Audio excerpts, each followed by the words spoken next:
సుదర్శన్ గారు చాలా సినిమాలు ఇంతకు ముందు ఎన్నో సినిమాలు చేశారు, కానీ ఈ రోజున ఆయనకు కూడా ఒక సముచిత స్థానం ఇచ్చి ఆయనకు ఒక కుర్చీ వేసి ఆయన కూడా ప్రెస్ మీట్ లో కూర్చోబెట్టే ఒక ఇంపార్టెంట్ క్యారెక్టర్ ఎపిసోడ్ లో మెయిన్ పార్ట్ అయిన క్యారెక్టర్ ఆయన చేయించి ఆయన ఇక్కడికి రావడం నేను మొదటిసారి చూడటం.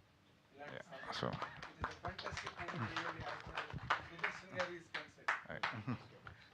సుదర్శన్ గురించి ఒక్క నిమిషం ఇది చెప్పారు కూడా. సుదర్శన్ గురించి ఆయన క్యారెక్టర్ గురించి అందరూ చాలామంది మాట్లాడుతున్నారు, ఎంజాయ్ చేస్తున్నారు. కానీ ఆయన క్యారెక్టర్ వల్ల నాకు ఒక చిన్న డిసడ్వాంటేజ్ జరిగింది.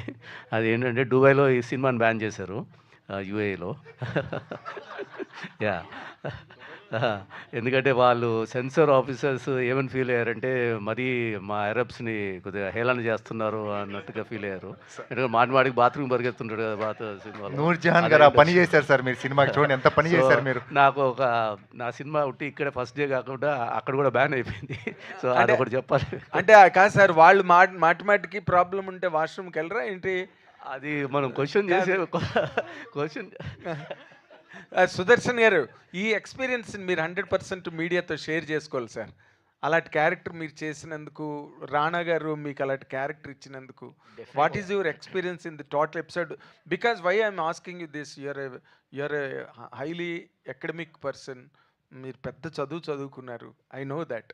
కాబట్టి మీరు అనలైజ్ చేస్తే వినాలని ఉంది సార్ నాకు. Thank you so much for all the words said by you. Right from the beginning, you know very much about me. Ritesh Rana has got a special, అంటే ఒక ఎడ్జి ఒకటి ఉంది ఆయనకి నా గురించి.